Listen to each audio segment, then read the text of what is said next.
하고 갈까요? 설교할까요? 네, 반갑습니다. 서로 인사합시다. 네, 은혜 받읍시다. 인사합시다. 감사합니다. 네. 12년의 고통은 끝났다. 오늘 설교 제목입니다. 서울 강동구에 보훈병원이 있습니다. 그리고 대전에 가면 신탄진에 또 보훈병원이 있는데 거기에는 6.25 참전했던 용사들이 그 부상을 입고 지금 60년 동안 병원에서 치료를 받으면서 홀로 고독하게 살아가는 분들이 계십니다.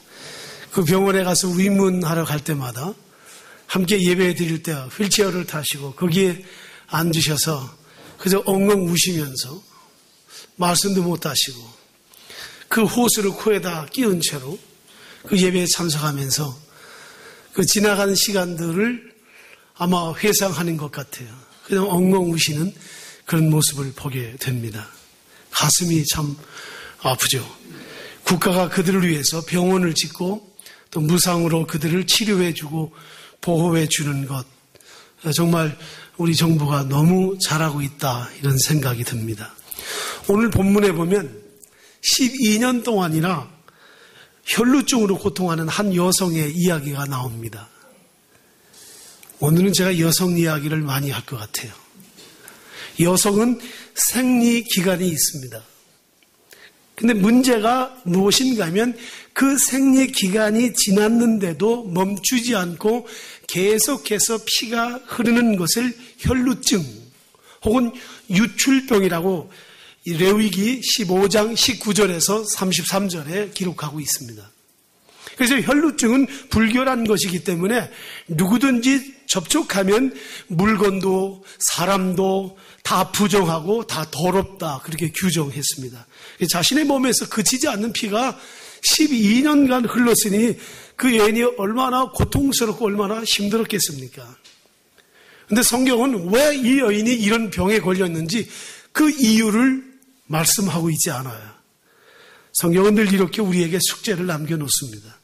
주님께서 이 시대를 살아가는 그리스도인들에게 주시는 하나의 과제이기도 하죠. 당시 사회적 분위기에서 혈루증으로 판명된 그녀를 가까이 한다는 것은 정말 어려운 일입니다. 그녀에게 몸이 닿았거나 손을 닿으면 부정하게 되기 때문에 그는 가족들과 결별해야 됐고 또 그녀는 이혼당해야만 했습니다. 그리고 홀로 고통 속에서 살아가는 그런 인생이었죠. 게다가 의사에게 치료를 받았지만은 그 모든 걸 다 탕진했다고 그랬어요. 다 탕진하고 오히려 병이 더 커졌다. 성경에 누가복음을 기록한 누가는 메디컬 닥터입니다. 의사입니다. 의사의 눈으로 봤을 때 12년간 혈루증이 공식적인 그녀의 진료 기록이었다는 것을 누가복음 8장에서 기록하고 있습니다. 인간의 가치와 자존감 완전히 바닥이 떨어졌죠. 살아야 할 이유가 뭔가 그저 인생 자체가 항상 차디찬 추운 겨울이었습니다. 끊임없이 흐르는 피, 율법이 정한 대로 부정한 것, 또 그 냄새로 인한 그 고통이 얼마나 컸겠습니까? 마가복음 7장을 보면요, 참 재밌는 말씀이 나오는데 이렇게 12년 동안 혈루증을 앓던 여인만 더러운 것이 아니라 사실은 사람들 속에 있는 악한 것들이 그것들이 오히려 더러운 것이다라고 마가복음 7장 21절부터 23절에 그 기록을 하고 있어요. 더러운 영에 대한 말씀입니다. 여러분, 지금 우리가 사는 세상 어떻습니까? 사실 우리가 살고 있는 이 세상, 우리의 자녀들과 우리 손주 세대가 살아갈 세상은 사실은 더러운 영의 위협을 받고 있습니다. 물질적 풍요가 그 무엇보다도 우선시하게 만드는 그런 영들, 타인을 내 욕망의 대상으로 바라보게 하는 그런 영, 경쟁과 소비를 부추기는 더러운 영들이 우리 아이들의 마음을 어둡게 하고 있어요. 여기 12년의 혈루증을 앓고 있는 여인 앞에서 오늘 우리는 우리 자신을 좀 통찰해 볼 필요가 있습니다. 과연 나는 지난 세월 동안, 오늘 숫자가 12년이니까 12년을 상징적 숫자로 여러분이 개인적으로 받아들여서 이해하면 좋겠어요. 나는 지금 지난 12년 동안 내 속에서 흘러나온 것은 무엇인가? 12년 동안 내가 하나님의 교회에서 직분을 가지고 교회를 섬기면서 정말 내 속에서 흘러온 것은 무엇인가? 12년 동안 사랑하는 내 가족들과 함께 살면서 내 가정 안에서 내 속에서 흘러나온 것은 과연 거룩한 영들인지 아니면 더러운 영인지. 여기 12년 동안 혈루증을 앓던 여인은 절망의 끝에서 사회와 자신이 속한 이 공동체 그리고 종교적으로 완전한 패배자라는 것을 우리가 알 수 있습니다. 그런데 예수의 소문을 들어요, 이분이. 예수님은 이 여인을 만나기 전에 베드로 장모를 고치신 적이 있습니다. 문둥병자를 깨끗게 하셨고 귀신 들린 자를 고치셨고 폭풍의 바다를 잔잔케 하셨습니다. 근데 이런 이야기를 이 여인이 많이 들었던 거죠. 장안의 소문이 예수님에 대한 소문이니까. 그래서 그녀는 예수님 만나기로 결심하게 돼요. 본문을 보면은 너무 사람들이 예수님에게 많이 몰려와서 도무지 예수님에게 접근이 불가능했습니다. 알지만 정말 그 자기 몸에 그 불결한 그 더러움 그리고 부정한 몸을 가지고 있기 때문에 누구 앞에 선다는 것이 쉽지 않았어요. 그렇지만 그 속에 내가 그의 예수님의 옷에만 손을 대어도 내가 구원을 받을 것이다라는 그런 생각이 강하게 왔어요. 사실 지금 이 여인 아프죠. 그렇지만 아파도 이제는 더 이상 아프고 싶어도 아플 수 없는 그런 상태. 더 이상 버틸 힘도 없어요. 살아갈 힘도 없는 거죠. 하지만 예수님께 갈 형편이 못 뛰었어요.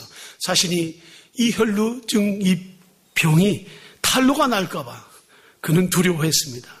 그래서 결국 예수님 뒤로 가서 아무도 모르게 예수님의 옷에 매달려 있는 술, 유대인들은 그 옷 끝에 술이 달려 있어요. 그게 뭐냐면 파란색과 흰색 실로 짠 그런 술을 달아서 자기들이 하나님의 선택된 백성이라는 하나의 표시를 했는데 유대인들 대부분 다 그 옷을 입고 다녔죠. 지금도 유대인들이 그런 옷을 입습니다. 우리가 선택받은 사람이라는 하나의 표시가 모자도 쓰고 술을 달린 옷을 입고 다니는데 그것을 만진 거예요. 예수님. 뒤에 돌아가서. 그래서 아무도 모르는 행위죠. 이것은 12년 동안 혈루증을 앓던 여인의 정말 최소한의 소원이었고 행위였어요. 그것 이외에 자기가 할 만한 것이 없었던 거예요. 하지만 그녀 조심스러웠습니다. 그래서 성경은 예수님 뒤로 갔다 그랬어요. 예수님 뒤로 갔다. 자기 자신을 숨기고 또 두려움에 쌓여있는 그 마음을 그렇게 그런 행동으로 보여준 거죠. 예수님의 뒤로 와서 그 옷술에 손을 댔습니다. 여기 손을 댄다는 말은 단순히 만진다는 뜻이 아니에요. 단순히 손을 만진다는 뜻이 아니라 예수님의 그 마음과 여인의 마음이 부딪히고 서로 만져졌다는 그런 뜻이에요. 스치는 것이 아니에요. 이 혈루증을 앓던 여자의 사명과 그녀가 할 수 있는 최고의 일, 바로 예수님을 잡는 거였습니다. 오직 예수님을 잡을 수만 있다면 하는 그의 옷가에 손만 댈 수만 있다면 이 간절함,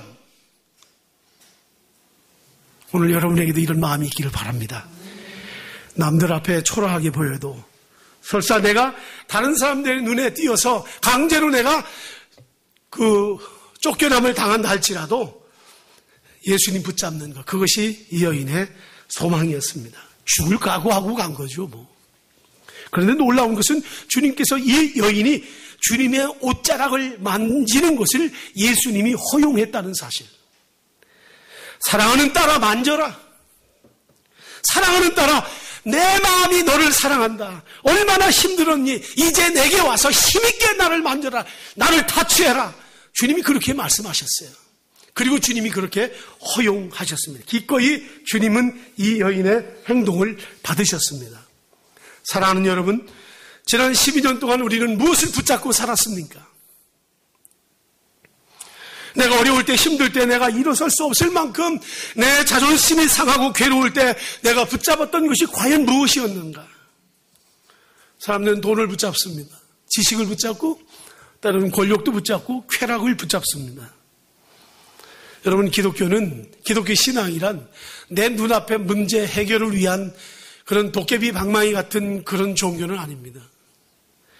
전 인생을 여기에 걸어도 후회가 없고 죽어도 여한이 없고 더 바랄 수 없는 것, 이보다 더 좋을 수는 없어요. 이것이 바로 성경이 말한 대로 구원이고 은혜이고 축복입니다. 이걸 우리가 받았어요. 정면 돌파가 불가능했습니다. 여인이 예수님께로 다가가고 싶었지만 사람들이 너무 많으니까 갈 수가 없는 거예요. 그리고 어떻게 합니까? 뒤로 가게 된 거죠. 예, 이 마음을 주님이 아셨어요. 평생에 두 번 다시 주어질 수 없는 이 기회. 마가복음 7장 24절을 보면 이 말씀을 좀 이해해 줄 말씀이 있는데 거기 보니까 수로보니게 여인 이야기가 나옵니다. 오늘날로 말하면 페니키아라는 것이 말하자면 풍요와 문명을 마음껏 누리고 살던 여인이었어요. 근데 자기 딸이 귀신이 들렸습니다. 귀신 들려가지고 와가지고 내 딸을 고쳐달라고 그랬어요. 그랬더니 예수님 어떻게 말씀하셨는가 하면 성경에 그런 말은 여기밖에 없어요. 예수님 교양도 없고 촌스럽게 짝이 없는 나사렛 동네 사람처럼 말이에요. 대답하시기를 나는 내 자녀를 배불리게 먹이지 그러면 개한테 내가 음식을 줘본 적 없다. 예수님 그렇게 말했어요. 아, 이게 말이 됩니까 이게? 응? 예수님이 그 여인에게 그냥 요즘 우리 쓰는 말로 돌직구를 콱 날린 거예요. 네. 우리가 여기서 알아야 될 거 있어요. 예수님이 이렇게 상식이나 지성, 때로는 예수님의 교양마저도 무식하게 깨뜨리고 우리를 파고드실 때가 있어요. 너 내 자녀가 아니야. 나는 개에게 가르치는 법이 없어. 세상에 이런 이야기가 어디 있습니까? 그런데 보십시오. 이 수로보니게 여인이 뭐라고 대답하는가 하면 옳습니다. 상 아래에 있는 개들도 아이들이 먹다가 남긴 그 부스러기를 먹나이다. 이야, 또 세상에 이런 여인이 또 어디 있어요? 기가 막힌 사람이에요. 예수님이 펀치를 날렸다면 이 수로보니게 여인은 어퍼컷을 날린 거예요. 성경에 유일하게 이 기가 막힌 얘기가 여기에 나와요. 개 취급을 받았음에도 불구하고 그녀는 감정적 반응을 보이지 않습니다. 왜 그랬을까요? 이 여인은 예수 그리스도가 누구인지를 알았기 때문입니다. 그분만이 내 딸의 문제, 내 삶의 문제를 해결해 줄 수 있는 유일한 분이라는 것을 믿었기 때문에 여러분 믿어지는 건 누구도 못 건드려요. 누가 강제로 믿으라고 하면 힘들지만은 내가 믿어지는데 어떻게 해요? 기독교 신앙은 믿어지는 겁니다. 내가 믿는 것이 아니라 믿어지는 거예요. 누구에 의해서? 성령에 의해서. 아멘? 내 힘으로 다 교회 온 것 같아도 아닙니다. 사실은 다 성령님께서 우리 마음을 감동하시고 성령께서 우리를 이끄신다는 것.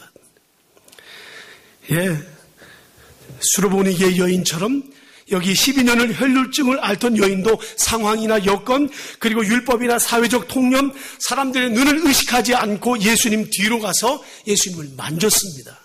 그랬더니 혈루증이 성경에 보니까 즉시 그쳤다고 의사였던 누가복음 8장 44절에 기록하고 있습니다. 이 여인이 얼마나 놀라웠겠어요? 얼마나 기뻤겠습니까? 얼마나 감격했겠어요?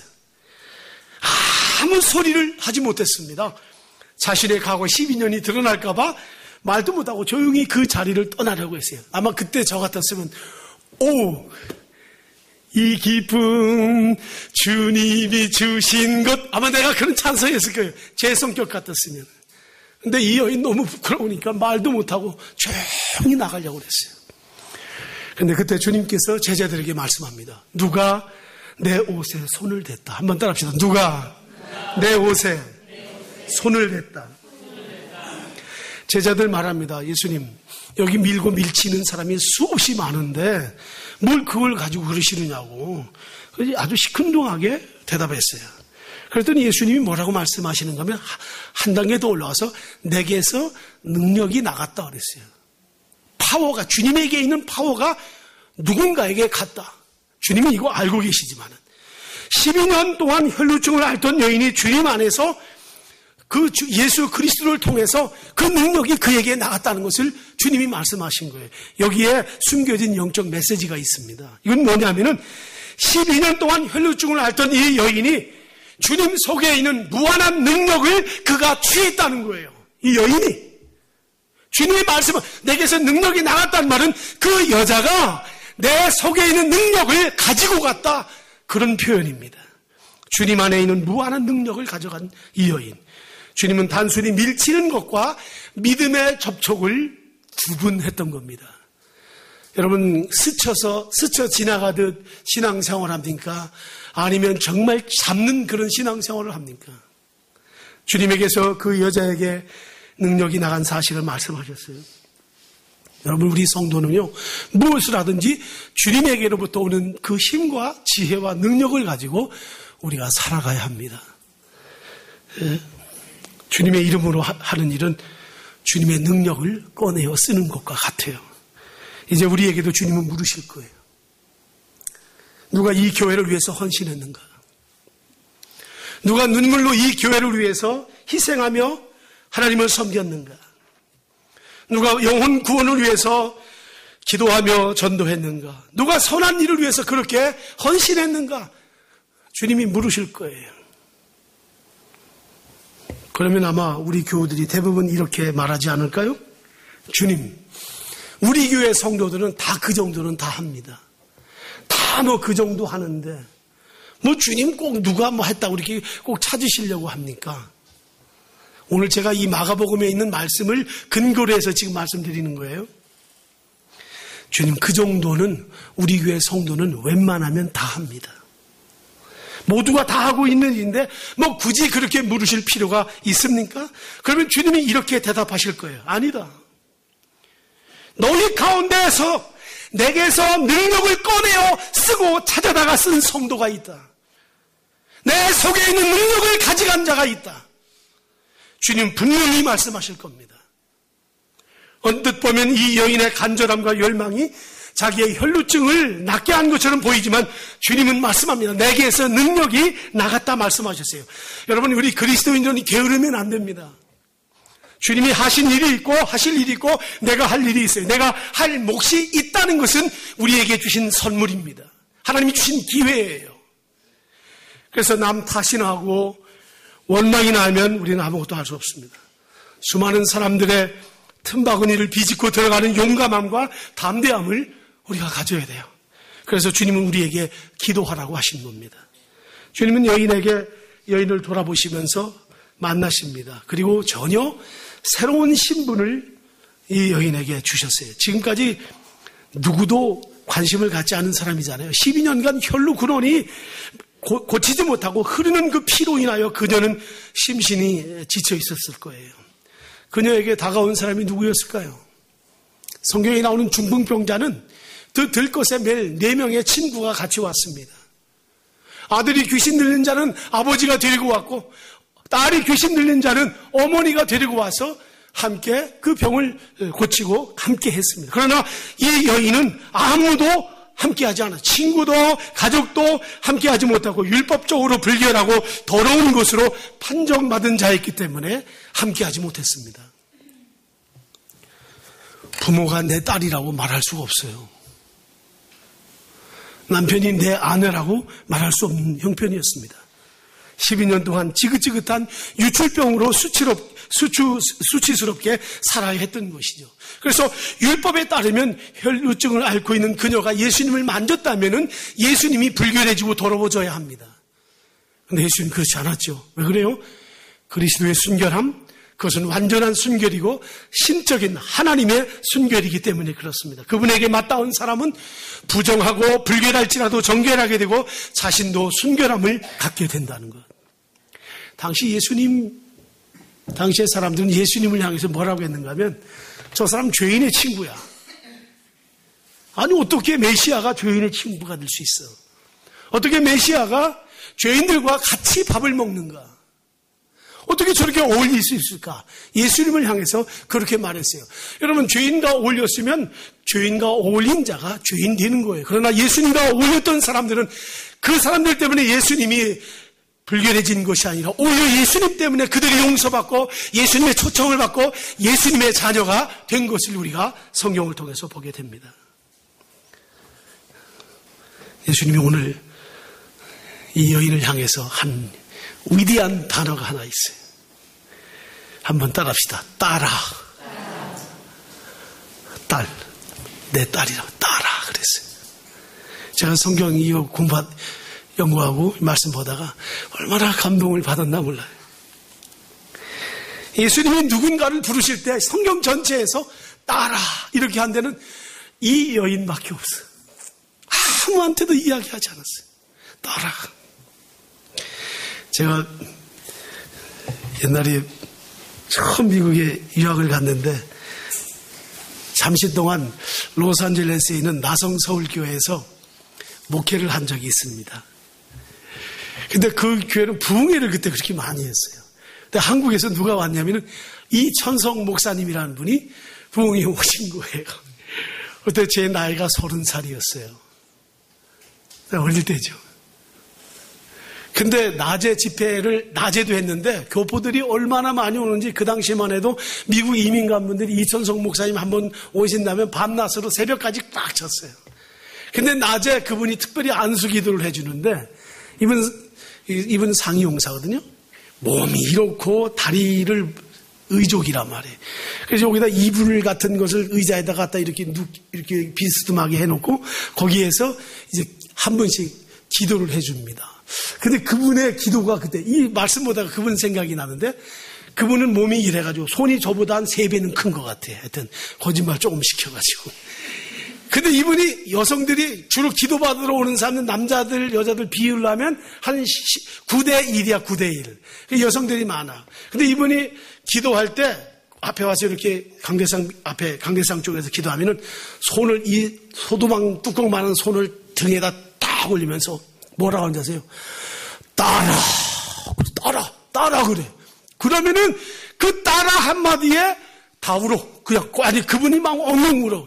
그 내가 좀 생각해 봤어요. 미국에 이민할 그 옛날에 저 로스앤젤레스 다운타운에 가면 이화 예제대학교 출신들의 거기 동창회가 거기 있어요. 발바라 삼천리. 뭔지 아십니까? 잘 모르지. 오바로크 하시던 분들이야 다 옛날에 그때 다 그랬다고. 근데 와가지고 한국에서 그렇게 잘 나가던 사람들 그냥 평범하게 와서 고생하며 사니까 그냥 목사님이 여기다 따라.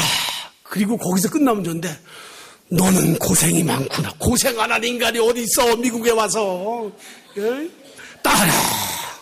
너는 고생이 많구나. 너 그 다음에 기도 필요 없어. 은혜 다 받고 가는 거야.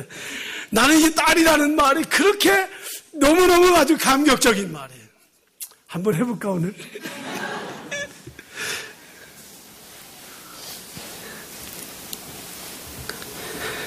아무것도 아닌 존재에서 점점 중요하게 되더니 마침내 하나님의 딸까지 되었어요. 마태복음 9장 22절 보면 똑같은 내용인데 뭐라고 하냐면 딸아 안심하라. 내 믿음이 너를 구원하였다. 성경에 있는 말씀 하신 거예요. 그 목사님께서. 이제는 너는 내 딸이니 두려워하지 말아라. 너는 내 것이다. 내가 내 병 고쳤는데 내가 걱정할 거 뭐 있느냐. 내가 나를 신뢰하듯이 앞으로 내가 그 신뢰함을 가지고 이 세상을 살아가거라. 예, 완전히 거룩한 신분 하나님의 딸이 된 거죠. 오늘날 이 시대에 살아가면서 뭔가에 눌려서 살아가는 사람들이 많습니다. 오늘 이 가운데도 우리 성도님들 중에서도 나는 눌려 사는 것이 없는가 생각해 봐야 돼요. 육체적으로 질병을 가진 사람은 이 육체의 연약함 때문에 눌려 사는 자가 있어요. 오늘 우리 교회 가운데도 우리 심우경 사모님이나 또 제가 이름을 부르면 또 안 되겠어요. 그냥 말래요. 우리 여러분들 우리 장원석 집사님도 지금 몸이 불편하시고 우리 유경란 집사님도 그러시고 몸이 아프신 분들이 몇 분 계신데 그게 눌려서 사는 그 심정 얼마나 고통스러울까. 오늘 이 말씀 들으면서 12년의 저주와 그 고통이 끊어지듯이 여러분들에게서 이런 자유함을 얻는 은혜의 시간이 되기를 축복합니다. 어제가 장애인 날이었어요. 장애인 행사가 우리나라에 곳곳에서 있었는데 그 전날 우리나라 국무총리가 장애인의 날 행사를 하시는데 제가 텔레비전을 봤더니 휠체어에 앉아 있는 분이 그 휠체어에 앉는 분에게 시상을 하는 거예요. 국가가 무슨 포상을 하더라고요. 그런데 국무총리가 그 앞에 가서 무릎을 꿇더라고요. 무릎을 꿇더니 똑같은 눈높이로 그 상패와 선물을 주는 것을 봤어요. 그래서 제가 지금까지 한 60여 년 살면서 우리나라의 그 높은 사람이 무릎 꿇고 가서 이렇게 상을 주는 것은 제 눈 생기고 처음 봤습니다. 얼마나 감동을 받았나 몰라요. 야, 참 훌륭한 국무총리시다. 내가 그런 생각을 해봤습니다. 그러나 육체적으로 눌린 것보다 더 무서운 것이 뭔가 하면 정신적인 거예요. 여러분, 이 생각과 정신에 한번 뭐가 들어오면은 그거는 나중에 영적인 고통까지 됩니다. 주님은 이러한 노예 같은 신분에서 벗어나서 그리스도가 주시는 새로운 신분의 기쁨과 자유를 얻기를 원하십니다. 따라. 이 소리는 12년의 저주가 끊어지는 소리입니다.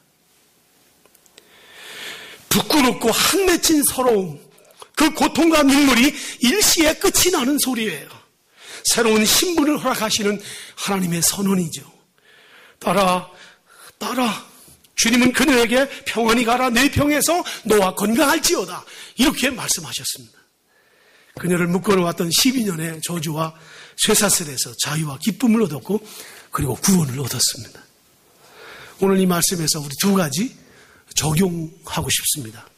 첫째는 우리도 주님을 만나고자 하는 그런 열정이 있어야 되지 않을까. 아니 가서 주님을 만나는데 어떻게 만나겠어요? 우리가 오늘 이 여인의 그 모습을 우리가 볼 필요가 있어요. 여기 인간다움의 절실한 마지막 표현이 뭔가 하면은 그저 주님의 옷자락만이라도 만지는 거예요. 마음이 내키지 않는데 어떻게 합니까? 목사님, 나 마음이 내키지 않는데 내가 어떻게 그거를 해요? 마음이 내키지 않을 수도 있습니다. 마음이 내키지 않는데 그럼 가능한가? 가능해요. 마음이 내키지 않아도 가능해요. 내 마음 내키지 않아도 돼요. 제가 지난 주간에 책 하나 이렇게 소개된 걸 봤더니 이제 괴짜 심리학이라는 책으로 영국의 유명한 하트포트 대학의 심리학 교수예요. 리처드 와이즈먼이라는 분이 쓴 책인데 Rip It Up이라는 책을 썼는데 이분이 그 책에 거기 그 내용이 뜯어내거나 찢어버리거나 그런 내용이에요. Rip It Up. 근데 이분이 뭐라고 거기서 말을 하는가 하면 마음이 움직일 때까지 기다리는 것이 아니라 행동을 하기 시작하면 마음도 움직인다 그랬어요. 근데 이건 사실은 난 한 20년 전에 내가 깨달은 건데 이분이 지금 책을 썼더라고. 제가 성경 공부하다 깨달은 거예요, 사실은. 사람 관계도 마찬가지예요. 내 마음이 열리지 않는데 어떻게 내가 합니까? 그거 기다리다가는 땅속에 무덤 속에 들어가도 못해요. 그러나 손이 터치가 되고 만져지기 시작하고 서로 얼굴을 대하기 시작하면 마음도 놓아집니다. 예수 믿고 구원받는 길은 하나밖에 없지만 인간사의 길은 얼마든지 길이 있어요. 그 길을 사용할 수 있는 걸 다 사용하도록 하나님이 우리에게 선물로 주셨어요. 그걸 다 이용해야 돼요. 게을러가지고 나만 기다린다? 아니에요. 서로 마음을 여는 거죠. 용서가 안 되는데 용서도 마찬가지예요. 내 마음 움직일 때까지 기다리지 마십시오. 여기 12년 동안 혈루증을 앓던 여인이 예수님의 옷자락만이라도 예수님의 옷자락만 만져도 하는 그런 심정을 가지고 우리가 마음을 열고 예수님의 마음을 가지고 우리가 살아갈 수 있기를 바랍니다. 두 번째는 오늘 우리가 예수님의 본을 받아 일상 속에서 혈루증을 앓고 있는 그 고통당하는 그런 사람들을 위해서 우리가 작은 평화의 몸짓이 필요합니다. 다른 이들의 가슴에도 번져가서 동심원을 이룰 때 기쁨과 소망이 성큼 우리에게 다가오게 될 겁니다. 우리가 예수님의 손이 되어주어야 합니다. 세상이 왜 이 모양이냐? 우리가 목소리를 높이지만은 우리가 그럴 것이 아니에요. 우리가 예수님의 손이 되고 예수님의 입이 되어주고 예수님의 발이 되어주어야 합니다. 세상이 왜 이 모양이냐고 자꾸 그렇게 시작하면은 이 세상은 살만한 세상이 못 됩니다. 그러나 지금 필요한 것은 뭡니까? 그런 악들에 대해서, 내가 악하게 생각하는 그런 악에 대해서 내가 맞서야 돼요. 오늘 이 말씀 드리면서 저는 지난 60년 동안 60여 년 동안 이 자유와 행복과 평화를 모른 채 살아가는 우리 북한 동포들을 생각하게 됐어요. 60년간 영과 육이 매여 있는 저 북한의 수많은 우리의 동포들, 우리는 그들이 구원받기 위해서 기도하고 우리는 또 도울 수 있어야 합니다. 제가 아까 설교 서두에 말한 대로 제가 여성에 대한 이야기를 많이 한다고 그랬는데 계속 여성 이야기했죠, 제가. 근데 설교 마무리도 그렇게 해야 될 것 같아요. 제가 특별한 것을 소개하고 마칠까 합니다. 이것은 북한 여성들을 위한 물품입니다. 미국의 교포 부부인 장로님과 권사님이 51년 만에 미국 생활을 마치고 마지막 생을 북한에 갔습니다. 연변 지역에 가서 거기에 자기의 본거지를 그 국경 연변 그 시에다가 연길에다 준비해 놓고 그리고 북한에 선교했어요. 부인인 권사님은 이화여자대학교를 21살에 졸업했다고 그래요. 그리고 미국에 바로 유학을 갔고 남편 되는 이 장로님은 해양대학교를 나오시고 그리고 배를 타시다가 미국에 일찍 정착해서 거기서 두 분이 만나서 결혼했습니다. 그리고 미국 생활을 약 50년간 아주 성공적으로 마치시고 그리고 남은 생을 내가 어디에서 살 것인가 그러다가 그쪽에 갔어요. 그래서 가서 남편은 함경북도 나진시에 전기와 이 전력, 이 전기를 담당하는 최고 책임자입니다. 고문으로 있으면서 거기 실력이 안 되니까 이분은 그분의 탁월한 분이에요. 그래서 그 일을 하면서 나진시에 아주 유명한 인사가 됐습니다. 근데 그 사모님, 권사님이 함께 있으면서 뭐 특별하게 내가 뭘 할까? 남편 독교에서 남편이 가서 이제 같이 도우러 왔는데 특별한 걸 발견하지 못했어요. 근데 어느 날 북한 그 지역을, 동네를 방문하고 하다 보니까 북한의 여성들이 생리대가 없더래요. 생리대도 없이 여성들이 살더래요. 그래서 너무 그거에 대해서 충격을 받아가지고 내가 어떻게라도 이 사람들을 좀 도와야 되겠다. 그래서 연길에 있는 자기 집에 가가지고 재봉틀을 하나 샀습니다. 재봉틀을 하나 사가지고 그래가지고 집 안에서 혼자 그걸 만들기 시작 천을 사다가 만든 거예요. 그래서 천을 사다 만들어가지고 그 생리대를 갖다 전달해주고 또 전달해주고 그러다가 이게 그냥 자기 혼자 해가지고선 될 것이 아니다. 그래서 조그만 집 안에다 공장을 차려놓고 재봉틀을 가지고서 한두 명이서 그걸 만들기 시작하는데 지금 제법 제품을 만드셨어요. 그래서 그걸 가지고 갖다 전달해 주는데 지난 주간에 거기 다녀오신 장로님, 친구처럼 이렇게 늘 교제하는 장로님 갔다 오면서 그걸 가지고 와서 그 얘기를 쭉 하는 거예요. 근데 서울에 있는 어느 교회가 그걸 위해서 북한의 여성들을 위해서 이렇게 전달하기로 했다고 아주 상당히 많은 양인데 그걸 이렇게 주문했다는 그런 이야기를 들었습니다. 제가 보여주려고 그래요. 가방도 대단합니다. 네. 이렇게 연구를 권사님이 많이 한 거예요. 그래서 이렇게 만들었어요.